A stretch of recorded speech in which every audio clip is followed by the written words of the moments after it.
those baby blues. Yeah, those baby blues.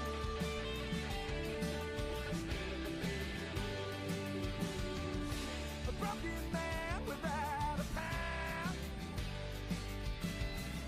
a vagrant aimless without a mouth. Took 2 long breaths and just one more till my lungs couldn't hold another. For you and me,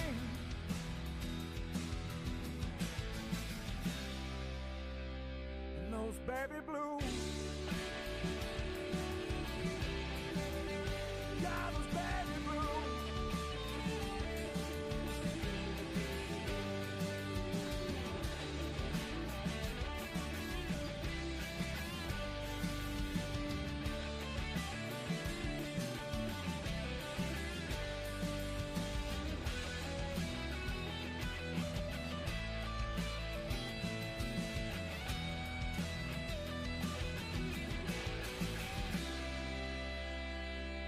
Baby blues.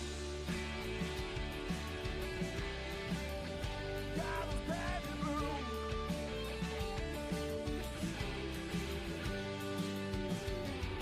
A broken man without a path, a vagrant aimless without a mouth. Some kisses your cheek and then grazes your neck, makes my lips so damn jealous. For you and me,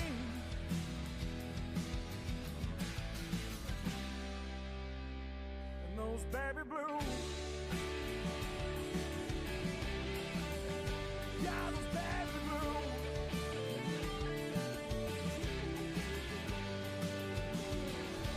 Take my picture with you when you go out west, those baby blues.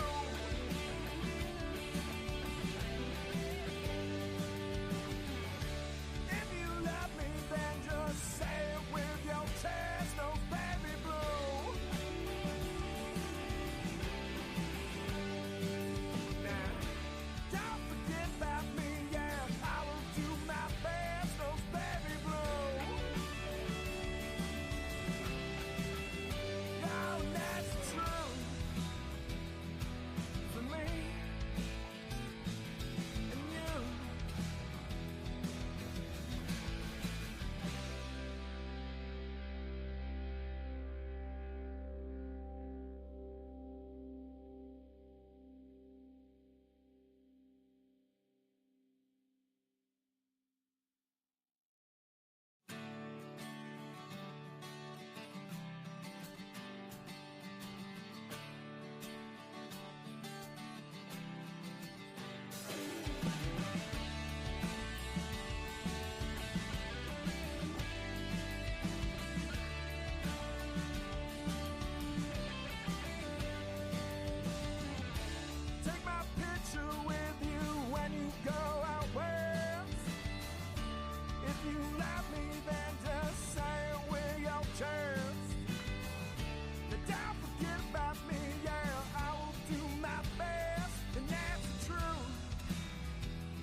Those baby blues.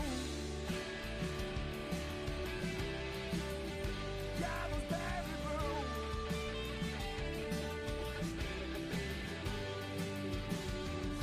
A broken man without a path, a vagrant aimless without a mouth. Took 2 long breaths and just one more till my lungs couldn't hold another. For you and me,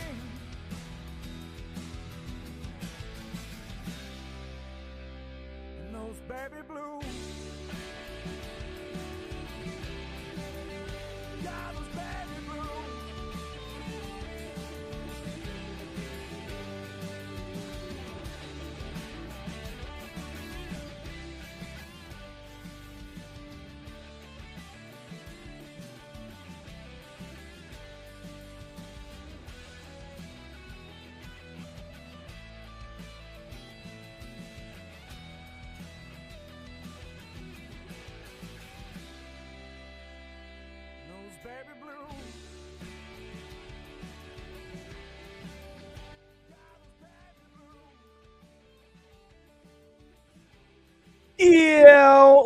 is up, 24/7 Buff Fandemonium? How the hell are you? Here we are, guys. It is March 24th. It is. Is it a Tuesday night? It's 8:36 p.m. Eastern Standard Time. We got a new look, and it can only mean one thing. It's time for the 7th season of the K-Gun Report.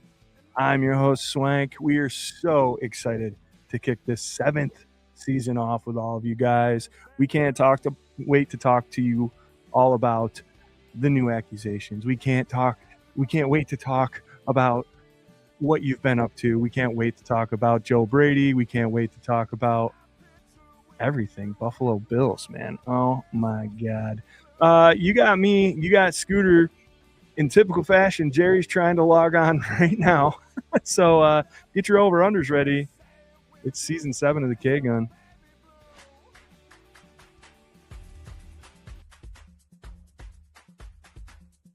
Hey, Bills Mafia. This is Don Beebe of the Buffalo Bills, and you're listening to the one and only K-Gun Report. Oh, and you all know, go Buffalo. You do all know, go Buffalo. What is up, everybody? Like I said, I'm Swank, and I couldn't be happier to be here with you tonight. Right next to me over yonder, I'm afraid to point which way. That's my brother from another mother. That is Scooter Magooter. Scott, what the hell do you got? It's spring, baby. It's spring. Football's here. I mean, we took a little longer hiatus than we normally do, but the anticipation kept building and building. We're finally doing it. You guys, fan first perspective show. We like to get you guys involved. For anybody that's new watching, welcome to the K-Gun Report. The season has started, Swank. Yeah, baby. The season has started indeed. Guys, we're still waiting. Jared popped up, man, but I don't trust him. I don't trust this video. Not that I don't trust him. I don't trust his video. I think it's just a black screen. Should I pop it up here? I'd wait, Swank, until you see Yeah. it. Okay. All right. Let's do a little K-Gun housekeeping really quick. Guys, we have our very first all-year season-long K-Gun sponsor, and we're really excited about it. Before I tell you about them, look at this. Holy hell. It's Jared from the 2020 backdrop era. Gary, what's up, brother? Hey guys, glad to be here. Man, it wouldn't be a K-Gun Report without me struggling to get on this whole time. But here we go. Here we go. Season 7, guys. You guys look beautiful. Matching hats. Love it. Yeah, you look beautiful too, buddy. You look beautiful too. I was just about ready to tell them about our 2026 season-long sponsor, Jerry. Aren't you so excited about that? He's in slow motion. Cool. Guys, we are sponsored by Otis and Lisa's Pizza and Dirty Jack's Tavern. Right in the heart of the Finger Lakes, Phelps, New York. That's right, Phelps, New York. Local favorites are bringing people together. At Otis and Lisa's, it's all about flavor. Finger Lakes' finest wings. Don't forget them 24/7 Buff Fandemonium wings, by the way. Fresh made pizza and the kind of quality you don't just find anywhere. It's something you come back for. Then, just down the road, right around the corner, step into Dirty Jack's Tavern, a true local hangout.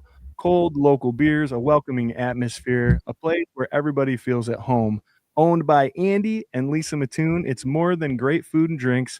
It's about community connection and supporting Phelps every day. Come for the food, stay for the people, be part of something local. Go check out Otis and Lisa's. Order subs from them all the time. Them hot Italian subs are so good. And the wings, the best in the Finger Lakes, man. Also, EMD plays at Dirty Jack's. I love it. It reminds me of what the Clipper almost was. Like it's about 500 times cleaner than the Clipper and smaller. So Dirty Jack's, it's a good rowdy time, man. So thank you so much to Otis and Lisa and Dirty Jack's and Lisa and Andy Mattoon for sponsoring us this season. You're gonna hear a lot about Otis and Lisa and Dirty Jack's. Here we are. Holy hell. Yeah. Ellen Lartz, the beautiful Ellen Lartz, is back with us for season 7, new season of K Gun Report. Go Bills, and let's get cracking. Hell I yeah. had my over-under swank to see who the first person you're going to bring up was. Alan, that's a good choice. Good That would choice. have been a good choice, man. It would have been a good choice.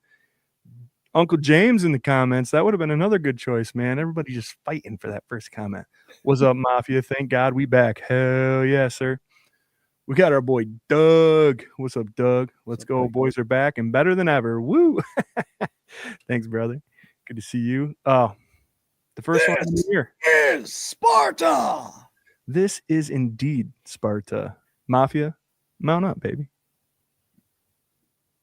You need a weapon, Jerry? Or? Weapon, Jerry. All right. See you later, Need Jared.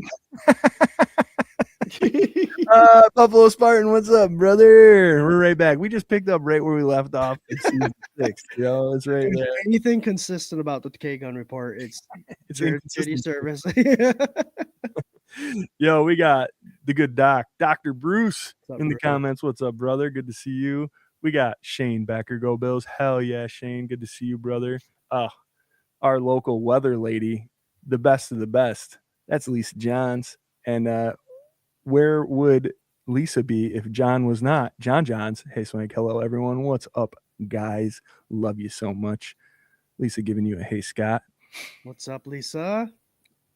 Let's see. The first Jared of the year, Dr. Bruce. All right, I think Jerry's unfroze now. Yeah, you could tell by the side screen of him moving when we're talking, so it's like he's reacting properly. Bring him back. He understands what's going on now. I could tell he's on fire though. So you a little pissed off there down there, Jared? Well, yeah, man. I've had this thing set. Yes, I've done a run through a couple times with this with Scott, and it's worked flawlessly. And then, of Yep. course, tonight got it going on an hour before Magic's show, and nothing. It's all right. You're getting about the same amount of words in you did by now anyway, so we're good. Yeah, that's true. Yeah, the best laid plans, man. You know what I mean? They even falter. You're fine. We got 205 of you tuning in for the first couple of minutes of the K Gun Report. We appreciate you so much. Don't forget, we're part of the Buff fan base and also sponsored by 26 Shirts. Go to 26shirts.com. See what Del Reed and the gang got cooking up in the off season. A lot of Sabres gear because the Sabres are cooking right now, and it's very fun to be a sideline, not as into it as I am the Bills, but so glad that they're doing well. Sabres kind of fan. I may or may not have looked up Sabre, the hockey ticket, because we don't get a lot of Sabres games out this way. You only got a couple left, man. Yeah. Couple. Are you talking about to go, or are you talking about to watch? By playoff time, it'll be on TV anyways, right? So, Yeah. Oh yeah, but you can check them out. They're on most of. I think they're mostly watchable. I watched one game a couple weeks ago. It was on their 8-game win streak, and that was the game that broke the win streak. So their second 8-game win streak. Yeah, awesome. Our boy, our brother, Corey Blaine. What up, boys? 15 explanation points. Let's go. K-Gun is back. Hell yeah. What up, Corey and BWO. What's up, Corey? Royalty. Corey Blaine and Buffalo Spartan. John's football break is over. Time to talk Buffalo Bills football. That's goddamn right. You getting some love and some shout outs there, Jerry, even though you're texting your mom right now.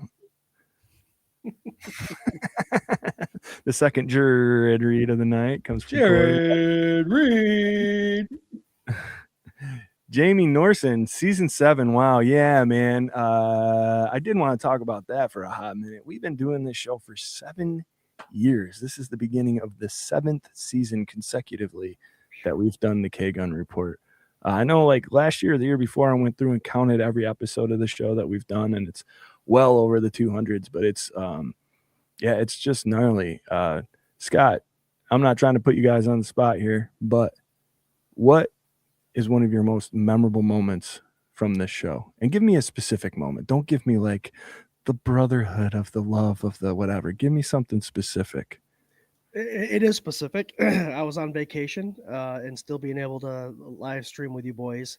It was the episode where we started finally getting like the OGs coming in consistently, and we saw the same names over and over again. We were having a great conversation, and we did that beer chug. Let's get up to a certain amount of people watching, and we all did a beer chug together.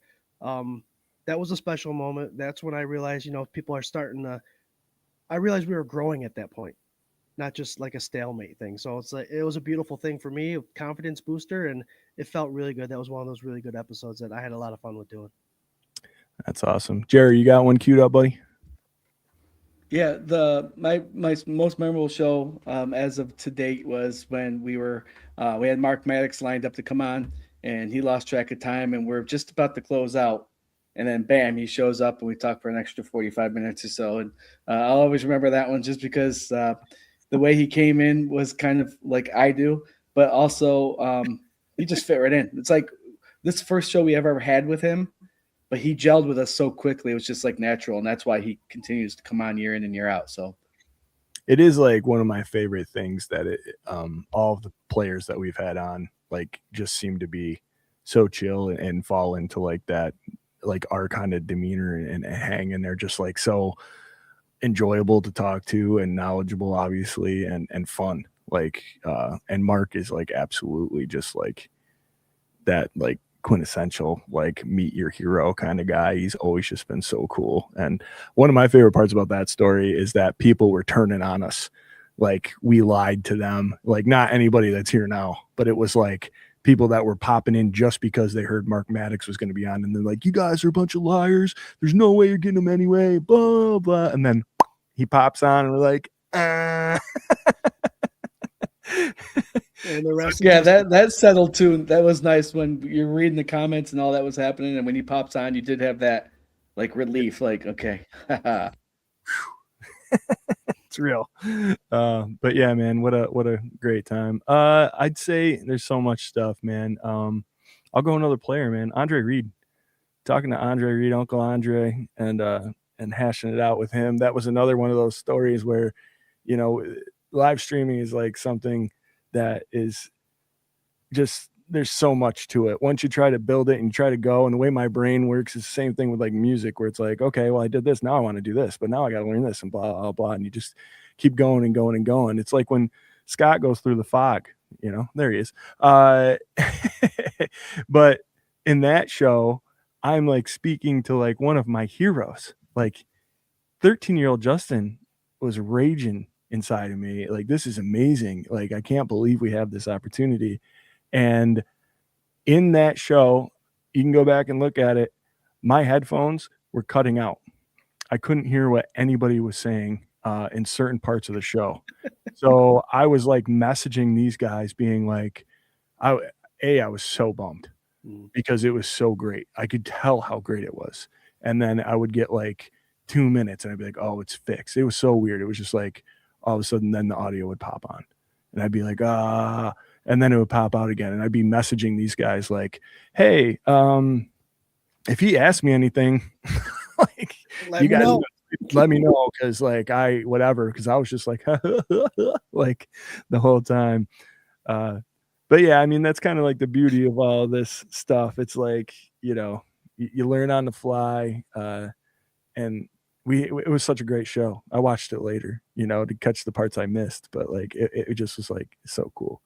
Well, the beautiful part about this all too is we've been doing this for 30 years, us three. And guys, the fans that watch, and when we say fan first perspective, this is exactly what we're bringing. We talked in the back of our old watering hole back when we were in our 20s, early 30s, and this is what we would do till 3 o'clock in the morning. And 7 years ago, when this all started, we're like, let's just put it on the screen and have everybody else come in and let's hear their voice too and have that conversation with you all. And that's the humbling part about it, is the guys that continue coming back and the people that join in thinking, I want a place like this where I can come and have that conversation and be a part of something special. And that's what we got here because of all you guys out there. So, and the guests coming on, Don Beebe, Brad Lamb, all them that want to come back, and we have a great conversation. We start off where we left off. It's awesome. And that's why I'm going to come back year in and year out. Hell yeah. Shane says, I'm pretty sure I've been listening for 6 years. I mean, it's crazy to me that we've known some of you guys like for all this time. Like, it's insane. Like, and we consider you guys family. Like, we literally sit and talk once a week, like 40 plus times a year about the thing that we love a lot. It's very like, it's like more as much as like we're goofy and like, you know, we like to talk about it. We get serious sometimes. We go back and forth, but it's like, it's nuts. Like literally all of you, man, all of you OGs, every single one of you, all of you. Like I'm looking at you, you know, you got Adam. Welcome back, you guys. Hell yeah, Adam. You know, Christian. Like these are names that have been here forever, you know. And yeah, please, I see Uncle James throwing his favorite moment, one of his favorite moments, BB coming on the show the first time, probably, right? He's been on 3 times now. Three times? 3 times, yeah. 3. And he'll be back. Nutty stuff. Yeah, share your moment if you could, man. We love it, you know. We started this because other pages and other streams seem to be like talking down to people, seem to be like, you know, my opinion's better than your opinion, and there's a lot of infighting. The whole reason we started this was because we just wanted to talk with a bunch of our friends about football the way we did behind a bar 20, 30 years ago. Mm-hmm. So appreciate all you guys. Love you very much. And you know, here we are doing it again for the 7th year running. So I did want to say, I saw somebody said it was Reed Ferguson's birthday today. My boy Jerry here told me it's also Mr. Mark Maddox's birthday, friend of the show, Mark Maddox, turning 37 today. Mm-hmm. 37 years young. Happy birthday, both of you. Hell yeah. Happy birthday. We got Debbie Emerton in the comments. What's up, Debbie? Just nothing but OGs in the comments. I love that. I love opening the show. 277 of you tuning in right now. Jesus, it's going by real quick. But you know, this is kind of like dipping back into the pool here, man. I love it. Ellen says my favorite guest during the last 2 seasons has been Brad Lamb. Brad was one of the first Bills players I met in 1991. Brad is an amazing person, a great guest. Him and his son popped on a show last season that was so cool. Yeah, like I said, all the players that we've met have literally become like friends and family. Like we text, they send stuff up for the Rager for Mark's charity. You know, it's just nuts. It's really cool. Chris says Brad Lamb is my favorite too. I like them all though. Cool. Yeah, man. Absolutely. Spartan, my favorite episode was when you guys asked me to be a guest, my first podcast and your first super fan. Hell yeah, Spartan. Another dude who is a brother of ours and was so cool with us right off the get. And man, your first podcast, you should be on all of them. Yeah, I tell you what, Spartan, back then, and it is now, man, we got Buffalo Spartan coming on. We were like nervous and happy to have you come on, but like it's like this is a super fan that we absolutely love, and I can't believe he's coming on. And to know the kind of relationship we have now, talking shit back and forth, it's just an awesome brotherhood that we have, and something we're developing throughout this journey. Corey Blaine, we also realized that he can chug a beer faster than Swank can. I don't know. I want to go back to the tape on that. Corey Blaine says the Corey dude was the best guest. Now, Corey is a guy who has been watching the least amount of time out of all of you, actually. But man, just fell right in and is like a brother to us. And we love him very much. And yeah, I mean, he was an okay guest. And no, like, dude, I have the original message from him. Hey guys, I'm bald with red hair too. Can I talk to you? Nah, hey, now, wait a minute. Wait, that's right. Swank refuses to say it. Okay, it's not red. It's like strawberry. I was talking about the bald. Oh. But yeah, the hair. He has hair, Scott. He has hair. I love the hell out of you, BWO boys, man. It's so great that we can continue to do this and continue to hang and have fun with it. And I gotta tell you, man, the whole sponsorship thing, it's not about that, but it is definitely a milestone that we've been reaching for a long time. We put a lot of work into trying to hash that all out and make it happen. And so that's like so far, like starting this one off on a really cool note. And you know, we're just gonna keep going and doing and getting better. Oh, yeah. I'm better than Jerry, says Corey. Come on, Corey. Come on. Look at his video's fine now. He's all calmed down. His face is white again. Best handle on the internet, Nate Nacho. I've missed seeing these 3 mugs. Hell yeah, brother. We miss reading your best handle on the internet. Nate Going Nacho. and checking out. There we go, Debbie. My favorite is when Mark was a guest on your show. I was so happy he got to promote Help One, and we got the benefit from his stories, info, and experiences. Hell yeah, Debbie. Appreciate you so much, really, for all that you do. And I don't know, it's just great. It's really cool. Again, this whole community is just amazing. Debbie was our original hookup for Mark. Hell yeah, absolutely. Yeah. All right, so I got some stuff. We got some stuff. Some stuff's been happening. We got a new head coach, everybody. He's not an unfamiliar face, but we got a new one. We can definitely get into the weeds on how all that makes everybody feel. I think that's an important thing to do. Let's just do it. Oh, hey, you guys will see that later. Right here. Nope. Right here. That guy. Your new head coach, Mr. Joe Brady. Throw it in the comments. Let us know what you think. Thumbs up, thumbs down, indifferent, don't know. Hit us with it. Jerry, I know you've had a lot going on in your life, but go ahead and give us your first hot reaction to when Joe Brady got announced as the head coach of the Buffalo Bills for the 2026 season. As Bills fans, sometimes we forget what successes we see right in front of our faces because we've been down in the dumps for so long. We started winning, so now we expect this just the best of everything all the time. When the player goes on free agency, we're expecting the Bills to get them. We're just high energy Bills fans. A lot of people did not want Joe Brady. I was probably one of them. I'm not going to lie. I didn't know what that carried until you sit back and you see some of the stuff that he's produced for this team. He's been with the team for a while now. Backing 2024 halfway through the season when Ken Dorsey left, Joe Brady's offense has been the best offense in the league for a season and a half. He's led that Josh Allen-led offense with no weapons at wide receiver to be number one. They score 30 points a game with Joe Brady as the offensive coordinator. So seeing a guy, I know McDermott, we all love McDermott. Seeing him leave was sad, but I kind of knew that they're going to stay in-house for this, and I'm glad it was Joe Brady. If you saw the smile on everyone's faces during his interview, his welcoming party there, Josh Allen was happier than pig and shit. So I know we all have personal feelings about it, but if you sit back and look at what the locker room, how they react, that's ultimately what counts. And I feel like the locker room has Joe Brady. I have Joe Brady now. I love the guy, high energy. He's going to demand success, and I can't wait to watch it. So I welcome him with open arms. Marv Levy and Sean McDermott are the two best Buffalo Bills coaches to ever coach that team, and I'm hoping Joe Brady steps up and joins that group. Oh, yeah.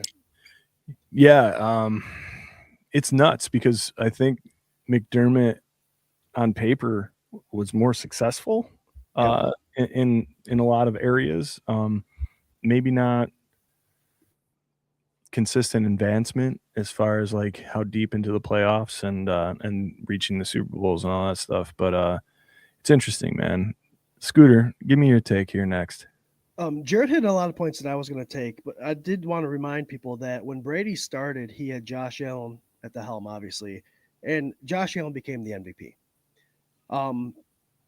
The more the story comes out and the more we're seeing, I believe that McDermott kind of held a tight leash on Brady as well as the defense. So where I'm going with this, you'll see in just a second. Then he was asked to run the ball more. Let's control the ball more, give Josh more weapons. What happens? He has the number one rusher, the rushing title running back in the league last year. So under the last 2 years, Joe Brady's had an MVP quarterback and the rushing title leader in James Cook. And he's got all those guys have his backs. So I'm for Joe Brady. I was iffy at first, interviewing all these guys, and all of a sudden an in-house guy comes in. I was like, I don't know. But the more I'm starting to like sit back and watch it all unfold, I'm happy about this. The reason I'm not spending a lot of time on Joe Brady is my reasoning in my head I have for the firing of McDermott goes like this. over the past 8 years, we've had problems with defense finishing games in the playoffs. McDermott was a defensive-minded head coach. When Pegula says defense is the problem, we have to change something on our defense, to me it says McDermott won't change his scheme. Those guys are too proud. They're not going to change anything. So it wasn't necessarily him firing McDermott.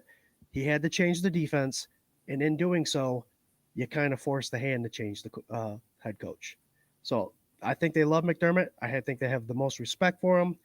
But I think because of the defensive scheme that had to be changed, because they feel that was the weakest link, you have to get rid of the head coach. And that's just how everything fell into place. I'm happy for Joe Brady. A lot of the playoff success and Super Bowl success. Well, obviously we know defensive line has been controlling the defense, but the Super Bowls. But I believe that an offensive-minded head coach is the right step to take in the way that the league is nowadays. Yeah, I agree. I think a mashup of what the two of you just said is the appropriate kind of approach to this. I was not stoked when they announced it. I wanted somebody outside of the circle. I wanted somebody that was going to come in fresh and new. The Kubiak thing was looking good, all that stuff. Like there was just like a lot of things that I thought, okay, they're serious enough to get rid of a guy that's consistently gotten you into the playoffs for 7 years. You have to be in those positions to get to the next position. And I feel like making like a home run kind of like marathon shot at it on a weird year where you're transitioning, like that's hard to do. Unless you have Josh Allen. I think Joe Brady, he leaves a lot to be desired to Bills fans. There's a lot of self-talk that we can do to change from being like Joe Brady to literally like we all did, I think, on this panel a couple days later being like, well, Joe Brady, like getting the most out of this offense, even though sometimes we're like that screenplay, running, that pitch against the Steelers or that whatever, like doing these things can like that wasn't enough variety or the spice of life. But looking back on it, literally the offense was not the problem a lot of the time on paper, point wise, scoring as much as we've done over the last couple of years, like there's no reason for us to lose games. Defense has been a big reason why we can't finish games. I'll never say like it's the reason why we lose all the time. Right. It's a team sport, right? But like defense has been the culprit as to, which side, who has the ball, like that is so important in these games. And you got a defensive-minded head coach who you heard me on this show bitch for 3 years about how he won't blitz, he won't change up the front four. Like that was what was killing this team, aside from the fact that there was a lot of like undersized linemen and all that. I think I was banging the drum for them to switch fronts a couple of years ago. Like something needed to change. It just was not working the way they were doing it. And he was very, very stubborn about how he wanted to play the rotation and get pressure with the front four. And it never worked unless they blitzed. Maybe not never. It didn't work a lot unless they blitzed. And I think you're seeing skewed numbers from guys like Ed Oliver and Greg Rousseau, even Epinesa, who's on to browner pastures. These guys rotated in and out, so they got half the snaps of anybody else that was playing the position on any other team. And you just kind of left them out there to fend for themselves. Like the offenses they played had no problem bringing in extra linemen or double teaming a guy or, giving the quarterbacks more time because they knew that they weren't going to get rushed by any more than 4 pass rushes. And so to me, like if you're a head coach and you're going through all these things, and I love McDermott, this is not any sort of thing towards McDermott. I was McDermott, yes, as we all were, but the BWO guys in the comments chiming in that they won the debate, here at the end of the year. I loved McDermott for what he did. I think that he stuck to his guns a little too long in that respect after being spent a lot of money on defensive linemen over the course of those 8-9 years to try to beef that up. So I don't know. I'm cool with seeing what happens, and I'm cool with Leonard being here and getting a fresh mind in. And I'm cool with the way the offensive coordinator position kind of shook out. I'm not stoked on Joe Brady calling his plays his rookie season as a head coach. But if that's what he wants to do, he came up under Sean Payton. So that's what he knows. Let's go. Let's see what happens. Win some goddamn games. That's what we want. Can I add one more thing about the McDermott thing? And I don't know if I've talked to you guys about it, but I heard the quote somewhere of in sports is a funny thing, because in sports, if you're 98% successful, it doesn't necessarily mean your team is a success or your organization is success, especially if that 2% is making it to the playoffs or making it to the Super Bowl and winning the Super Bowl. If you're 98% of the way every year, but you can't make it to the final game, is that truly success? And I think the definition of insanity is repeating the same thing over and over again, expecting different results. We made the playoffs 8 out of 9 years. We got as far as the AFC Championship twice, but we never got that 2% that makes you a great, great coach. Yeah. If you get to that 2%, that's what starts getting you in the Hall of Fame. That's what starts getting you into the conversation of great coaches. If you're 98% successful but never get to the big game, you're just a winning coach. That's all you are. And like I said, that might be part of the reason is we needed that 2%, and hopefully Joe Brady can get that 2%. Yeah, I mean, that's the ultimate goal. We did a show last year where we kind of analyzed how many teams in the last 20 years have made it to the Super Bowl and won. And if you look at those stats, you'd be like, well, geez, it's like 50 teams. Like, no, it's not. It's a low percentage. It's way less than what you think. Like 8 teams have won the Super Bowl in the last 20 years. Yeah, it's gnarly. If you look at the numbers, it is so hard. It's so hard to get there, and that is no excuse. We all want it, and this team should get there. Josh Allen, if he leaves Buffalo without a Super Bowl, it is the most criminal act since OJ. To be honest, it's horrible. Mm-hmm. I believe we can get there. I believe that there is some juice that's flowing right now in this building, whether it's just because there is a little change, because there's something fresh going on. Maybe that's the extra spark. And maybe this other guy we picked up, maybe he'll be a spark. Mr. DJ Moore, I'll tell you what, before we get too into all that, we are sponsored by Otis and Lisa's Pizzeria and Dirty Jack's Tavern right here in Phelps, New York. And for the first time, we're going to our commercial break. Bye.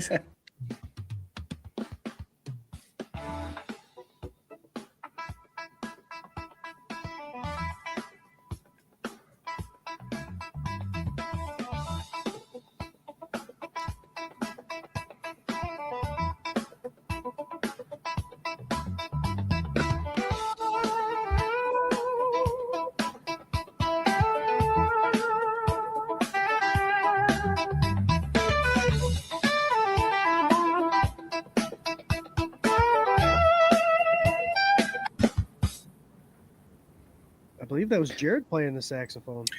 Yeah. Like, was there another one I sent you? There was one with some words over it. Nope. You didn't send it. Nope. Too late to apologize. Try again next week. That's Otis and Lisa's and Dirty Jack's right here in Phelps, New York. It's great. 2 great places. 2 of my favorite places in town to go hang and order food from. So come out and check it out. Oh, there you go. Jerry just sent me the right commercial. I'm not I gonna make sent Yeah. one up there. It's up in the messenger a couple miles that had the voiceover. I apologize. That's okay, buddy. Don't worry about it. Next week you'll get to hear Jerry. Did you do it or did you put it through the computer voice? His computer voice. Computer voice. Ah, sweet. Anyway, we did a trade. Damn it. And here he is right here, Mr. DJ Moore. A true number one in my mind, as true of a number one that we've had since Stefan Diggs was in town. Big body, big play guy, huge catch radius. Just, I think there was a crowded room in Chicago. People are a little upset about what we paid for DJ Moore, but I think once things started to flush out in free agency, Jesus, man, didn't seem that bad to me. Scooter Magooter, what do you got on Mr. DJ Moore? Yeah, a lot of people were against it, and the more you look into not only his stats, you see them right there. You see 2024, 2023, 90 plus catches. But if you don't know the Chicago Bears history, you don't understand why he was traded, and you don't understand the value that we got. So what Chicago Bears have done with they've drafted Rome Odunze, they've drafted Luther Burden, they have drafted wide receivers for the last 2 years higher than pick 3. So they were making a movement to give their young quarterback and Williams brand new wide receivers to work with. Unfortunately, it wasn't because of lack of production, because you see what he's done to 2023 and 24. It was their want to draft players that they know they're going to have 4 or 5 years down the road on lower contracts. So that's what happened. DJ Moore became the scapegoat. They traded him for, the value was incredible when you start considering what Waddle got. And then if you go back about, 6-7 years ago when we traded for Diggs, if you take what we gave away and returned and compare the numbers that Diggs had compared to DJ Moore, very similar. Now we just need to see what DJ Moore can do. If he does anything like what Diggs did, even if he does 2/3 of what Diggs did, we had a better deal with that than we did Diggs. So go look at the numbers, go look at the stats. Very similar type trade, but we only got rid of a second. And we traded back later on. But it's not a bad pickup. A true number one guy that can beat you deep, and I don't mind it at all. All the Bears fans I know they lost a wonderful wide receiver. I know a bunch. There is a lot online of people being upset that they got rid of DJ Moore as opposed to Burden, or either, like, I know those guys are younger, but man, I just kept seeing the same post of Burden dropping balls like in crucial moments, and it being like, no, or Odunze, like, big guy, supposed to be like the next thing, and still just kind of flashing. You're looking at DJ Moore's stats here. His receptions and yards went down for sure, but his touchdowns stayed the same. When they got down in the red zone, they wanted this guy the same way they wanted him the year before when he caught 98 receptions for 966 yards. And the year before that, where he caught 1,364 yards and 8 touchdowns. The guy's production is there. You go back as far as the Panthers, I'm looking, 3 1,000-yard seasons, 4 touchdowns each season. That dude was getting his getting his feet underneath him and just starting to roll, and then got traded out. Had, I think, one of his best seasons the first year he was in Chicago, and then after that, yeah, they're drafting guys and they're trying to get out of that contract. Yep. So I don't know. I think it's 6 to 1, half dozen to the other. People complain about Bean not taking a swing, Bean not going for the fences. And then you get somebody like DJ Moore, who I've had him on my dynasty fantasy for a couple of years, and he's done really well for me. So I've been stoked on it. They get him, and then he paid too much. Yeah. Whatever. What do you got to add there, Jerry? Yeah, if you look at the 17 game average, almost 79 receptions, 1,066 receiving yards, 5 touchdowns per season. I know you can look at it that way, but the big thing is if you're comparing Diggs with him, even when Diggs had 122 receptions one year and then he went down to 98, the big reason was completion or receiving percentage. Last year, his receiving percentage was 58.8. So he caught a little bit more than half the balls thrown his way. So when that happens, sometimes it's receiver's fault, sometimes the accuracy of the quarterback. If he had a little bit of a higher catching percentage, those numbers would look way different. And if you look at Diggs' numbers, even a 5% difference in percentage catch is a huge difference in the NFL.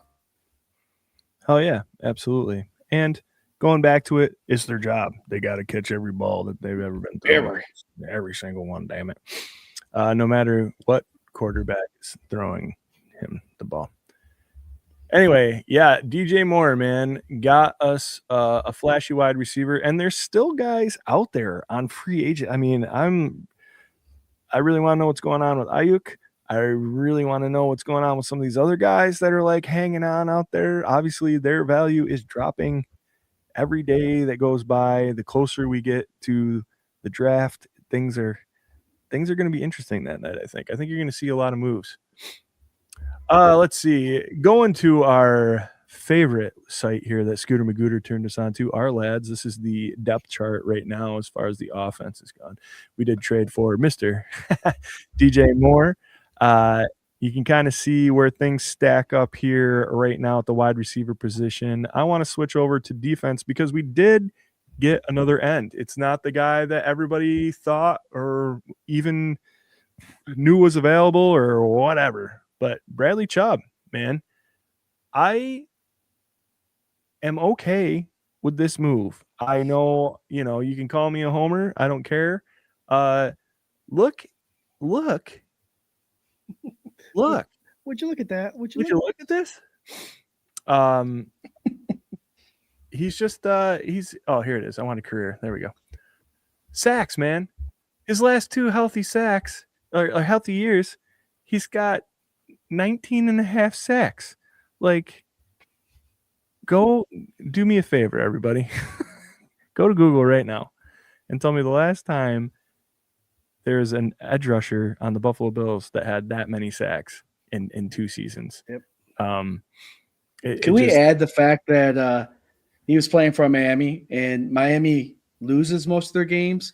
So the offense that they're playing against generally is running the ball at the end of the game to catch or to waste time. So 8.5 and 11 sacks in the last 2 healthy seasons. That's pretty good when the run percentage is high on the offense. Yep. Yeah. Hell yeah. What do you think about this guy, Scooter Magooter? I love it. At first, you get your it's crazy the difference between Facebook and X. It seems like Facebook is more. I'm not calling the Facebook guys out, but they're more critical.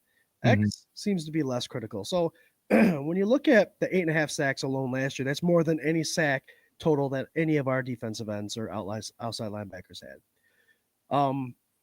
If you wanted the 2 next higher guys in Hendrickson and Crosby, not only are you paying $30 million plus, but you also have a back injury and a knee injury involved. Now you're looking at Bradley Chubb, 2024. You don't see any stats. That was an ACL injury, but guys, he played 17 games last year. That ACL is no longer an issue. You're looking at age. We had a 29-year-old versus a 33-year-old in Henderson and Crosby. This guy's right in the middle at 29. It's not a bad pickup. It's only $13 million this year, I believe, around that age. So average. So you're paying this guy a third of the price to get a guy that's coming in that had more sacks than anybody on your team last year. I don't mind it. We switched to a 3-4. We have a guy that specializes in outside linebacker 3-4 defense. That was the move. It's not like the McBean. We can't say that anymore. It's not like Bean went out and got a 30-plus-year-old that he was hoping would be successful. We got a guy that still has some gas and could potentially get double-digit sacks, considering the defensive coordinator they brought in and the style of defense that we're running now. And he's chased down Josh Allen a couple times too. He's gotten 2 sacks on him. So, yeah, he seems like he's got a good motor. He went in the draft before our beloved Lord and Savior, Mr. Josh Allen. I don't know, man. I think that he's primed to thrive in this new defense, and I want to see it. I'm most excited for 2 things. He's not Joey Bosa or Von Miller, and Gregory Rousseau is going to be on the other side of him. That is what Greg has needed this whole time. He doesn't need some guy that's past his prime. Like, let's just say it. You know, those two dudes past their prime. We know. Vaughn, I think, actually had a little more in the tank than Joey, even though Joey stayed healthy last season and was flashy that first half with all those strip sacks and everything. But after that, man, disappeared and just bum me out. Need a guy that's not over 30, not like, not trying to get his last contract, trying to play more at a high level and get that year he lost back.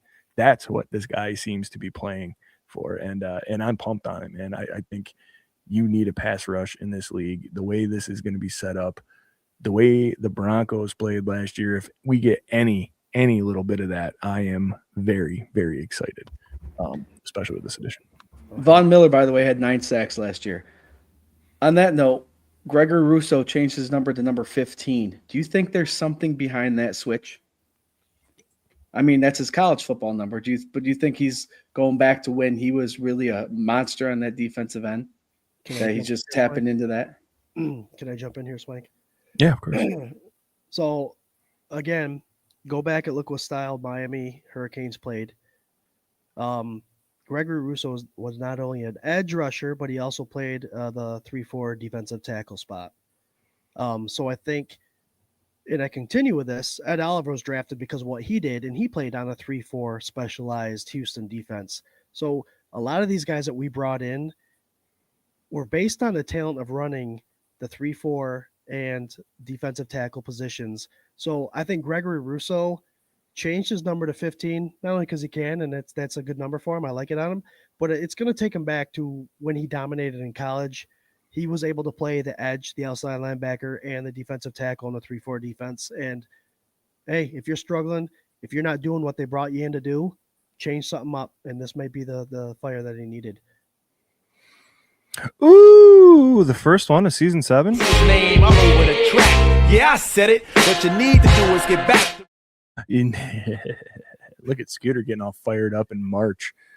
I think that's why a lot of guys do that. They change their number to the college number because, hey, I need to get back to my roots and where it came from and what brought me here. And I'm excited. And it makes me feel young. Yep. Hey man, this game, it's a mental game. So whatever advantage you can give, whatever little spark or extra push you can give yourself, hell yeah. Let's hit one more of these, and then oh man, it's 9:23 already, guys. So we're creeping up on her. Mm-hmm. We got Mr. CJ Gardner-Johnson. This, friends and family, is not a guy that would have ever been on this team if McDermott was still your head coach.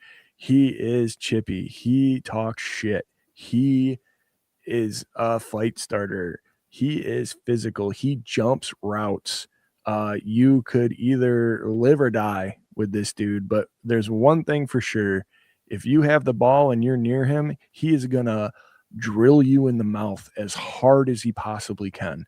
I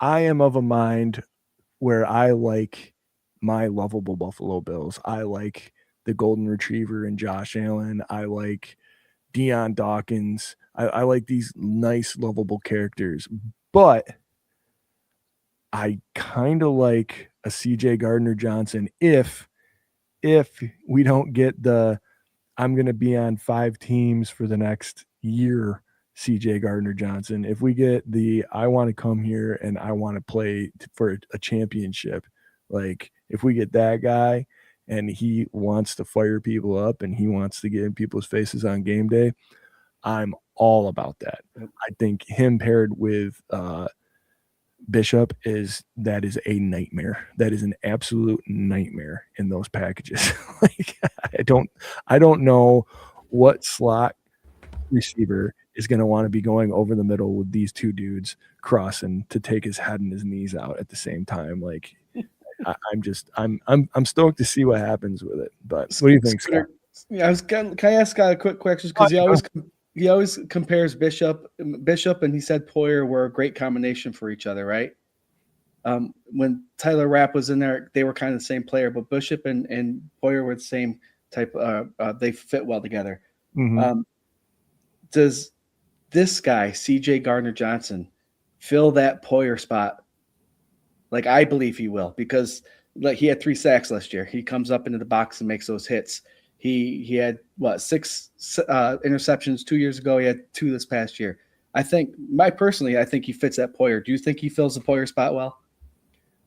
To me, honestly, I think he's more of similar to Bishop, kind of something I was talking against. Okay. But he is brought up in the box for a purpose.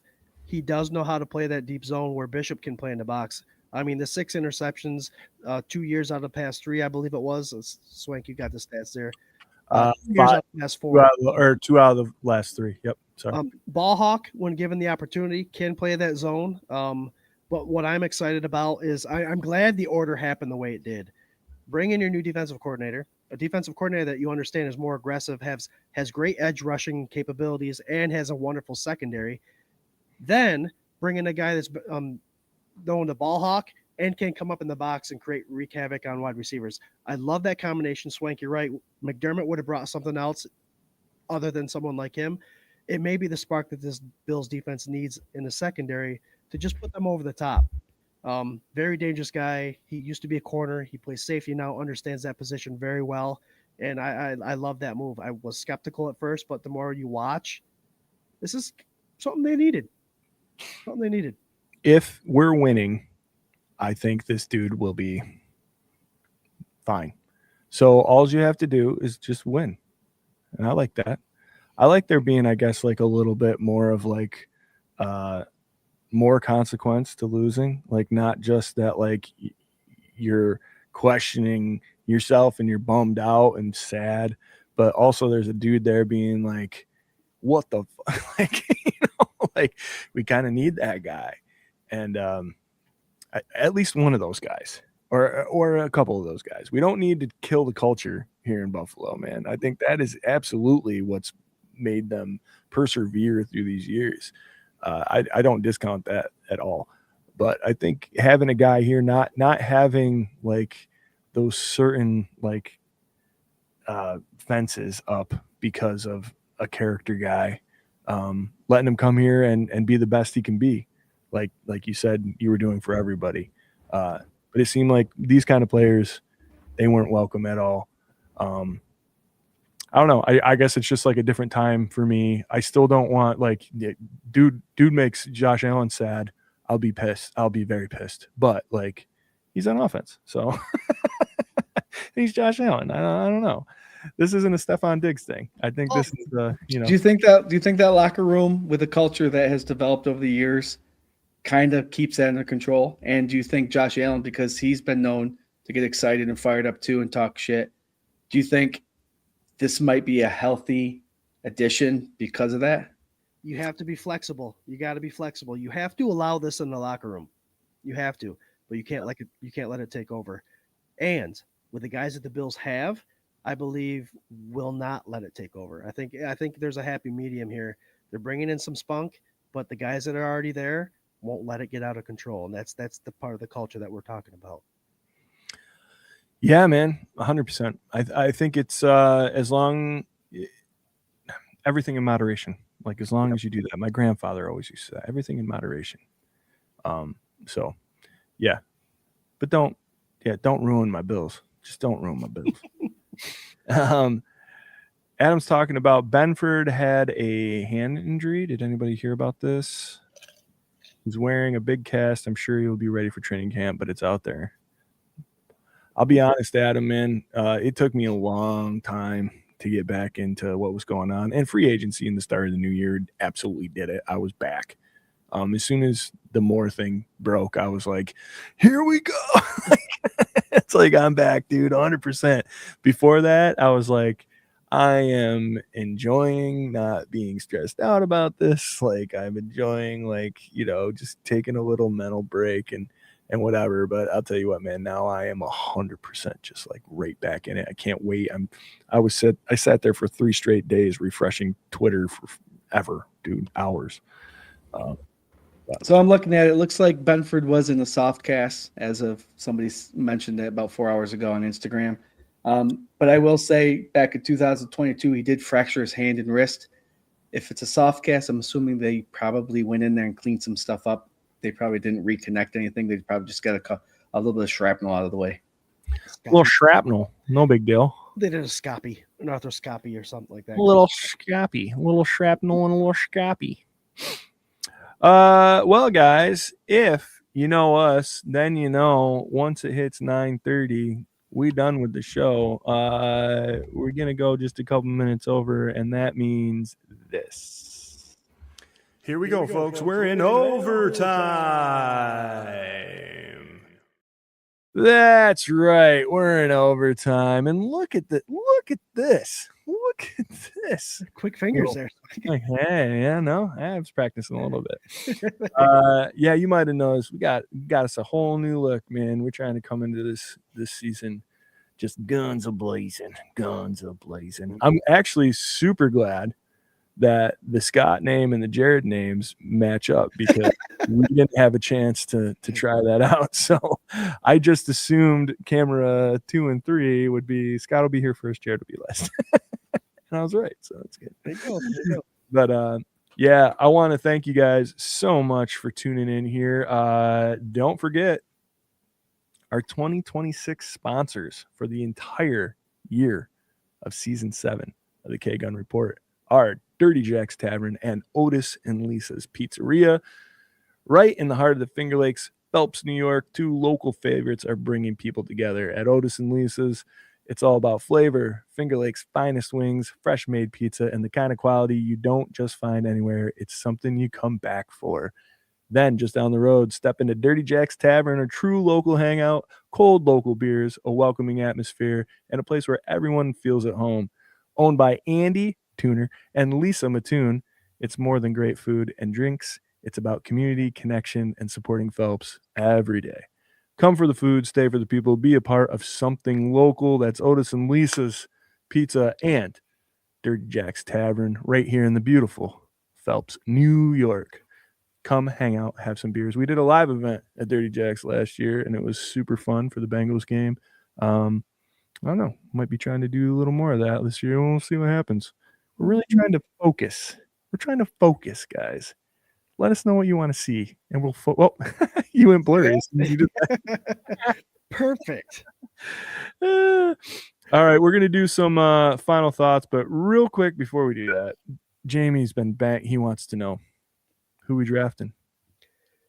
We got a 4-hour show coming April 23rd, guys, just to watch 29 teams draft and not us. I believe we're falling back into the second, to be honest with you.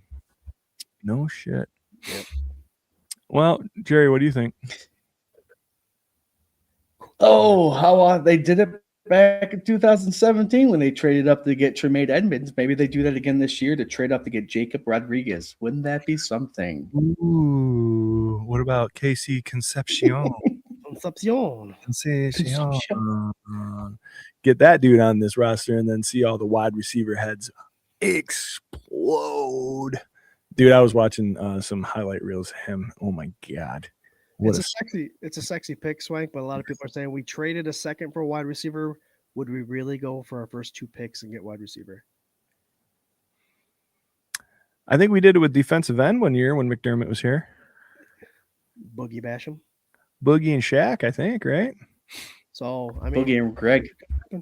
Yeah. Was it Boogie and Greg? Oh. Whatever. Whatever. Yeah. Just give me all the wide receivers. I don't care. There you go. All right, guys. Here we are for a final thought. Again, thank you so much for hanging out. We love you guys. Don't forget, what is the date on that draft show y'all's is doing? April 23rd, Thursday, April 23rd. You'll get the marathon draft show with these 2 beautiful sons of bees. I will be on my honeymoon finally 7 years later. So love you. I'll watch it when I get home.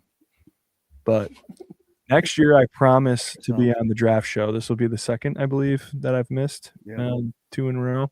But yeah, next year I will be on it. And remember me when you see Casey Concepcion get drafted in the first round by the Buffalo Bills.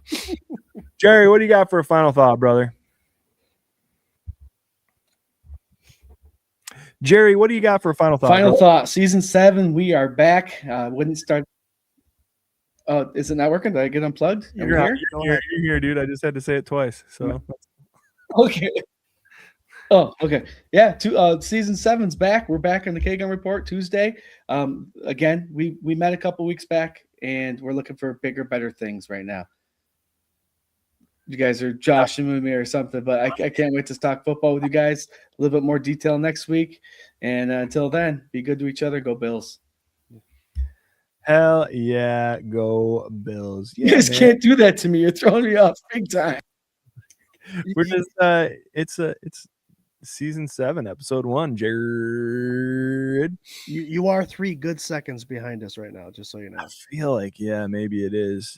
It is that. Did you hear me ask you that twice or no? He heard it, so he's just not paying attention. He's doing a Sudoku or something. Mhm. Scott, what do you got for the very first final thought? The first final thought of season 7. What do you got, buddy? I just wanted to come on here and remind people, the new and the old, that it's a fan first perspective. And the reason we started this, I mentioned at the beginning of the show, is because we wanted to let the people that follow us and leave comments have their voices heard. Too often there's shows out there that scroll through comments and only allow comments that are paying, and many times they disagree with the comments, and it's like you said, Swank, it's my way or the highway. Yeah. Bring it, guys. Bring the comments in. We'll discuss it. We'll have that open conversation, and we'll be open-minded about it. So I wanted to bring that to light because it is something special. 7 seasons of doing it is special, and that's why we have the relationships we do. I also wanted to give a special shout out. We've mentioned them a bunch of times today, our new sponsor. It's very exciting for us, guys. It's just one of those things that we've worked hard for, and we're so glad that something local is sponsoring us for the full season. So Swank will have everything he said memorized by episode 45, 46. But couldn't So be happier to have Dirty Jackson, Otis and Lisa's as a sponsor. Thank you, guys. And season 7, let's do it. Go Bills. Go Bills indeed. Adam says I'm going to be texting in. Nope. But I love you guys, and just know Casey Concepciones. We got Robbie Snyder. Go Bills. What up, Robbie? Good to see you, brother. What's up, Robbie? Nate wants a full honeymoon recap. Go no huddle. Dirty dog. Nate's a dirty dog. Technical difficulties. It's all good. LOL. Hell yeah. I mean, it's a real show. We do stuff real, and we're really gonna try and get Jerry's shit all together for next week. Thanks, Corey, man. Love you so much. Be good, do good, go Bills. Oh, Uncle James, that reminds me. Uncle James bought a shirt that he wants to give away to one of you lucky people, and I think next week we're gonna count the comments. Maybe we'll throw in a 24/7 shirt as well. But this is a shirt that probably isn't for anybody under like 18, I would say. It is funny, but it does feature Josh Allen full uniform with a cigarette and a beer flicking off the camera, and I think it's like Josh Allen after hours. So next week we're giving that away, and we'll throw in a 24/7 shirt too. Thanks, Uncle James, for Thank you, sir. starting us off right, brother. Ellen Lartz, great shows, guys. Missed the K-Gun Report as always. Go Bills. Hell yeah. Love you guys so much. You is the best. My final thought, I can't believe it's been 7 years. It's insane to me. Doing stuff with 2 of my bestest buddies and getting to talk with all of you folks every single week is it's really a pleasure. And I'm proud of where we've come, and I'm proud of where we're going. Tell your friends, tell your aunt, tell your uncle, tell your girlfriend. Don't tell your ex-wife. She's a bitch. And you know what? Go Bills. Go Bills. Go Bills.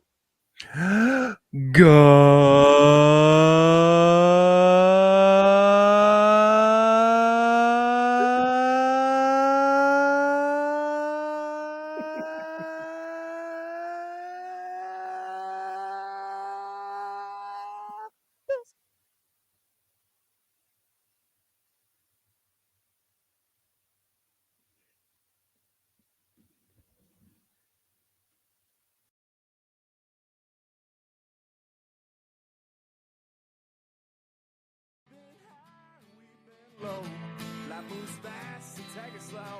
Just hold me close, don't let me go.